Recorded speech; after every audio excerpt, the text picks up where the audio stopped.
Voilà, Sékou Koundonou, vous êtes prêt à participer à ce gouvernement d'union nationale, vous qui n'avez pas voulu participer à celui d'Alpha Condé? Et au niveau du FNDC, je vous informe déjà que nous sommes ouverts à toutes les discussions avec la junte afin de déterminer ou de décliner les grandes orientations au fait de cette transition.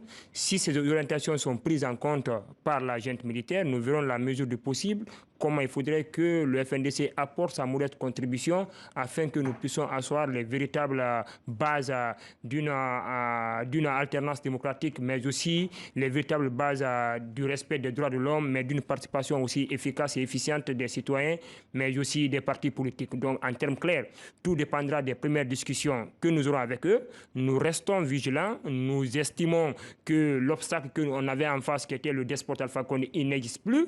Une partie du combat a été atteinte en date du 5 septembre 2021. Une autre étape, c'est de déterminer, de décliner les grandes orientations s'ils partagent les valeurs et les principes auxquels le FNDC s'est battu et qui sont prêts à les mettre en place au compte du peuple de Guinée.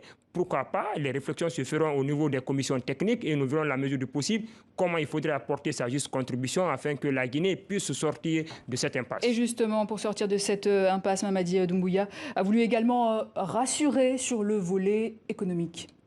Le comité entend rassurer les partenaires économiques et financiers de la poursuite normale des activités dans le pays.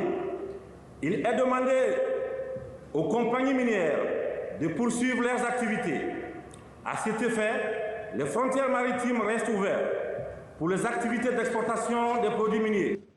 Voilà, discours qui rassure suffisamment les partenaires économiques au-delà des frontières, même si des condamnations sont tombées ces dernières heures. Ouais, mais ce que le colonel dit là, c'est quelque chose de très classique dans tous les militaires qui prennent le pouvoir en Afrique. C'est gouvernement d'union nationale, structure de transition, on l'a vécu en 2010.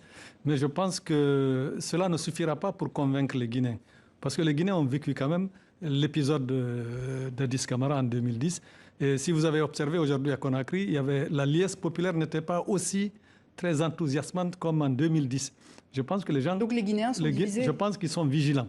Je pense qu'il y a une forme de vigilance parce que, comme disait M. Koundonou tout à l'heure, les gens n'accepteront pas n'importe quoi.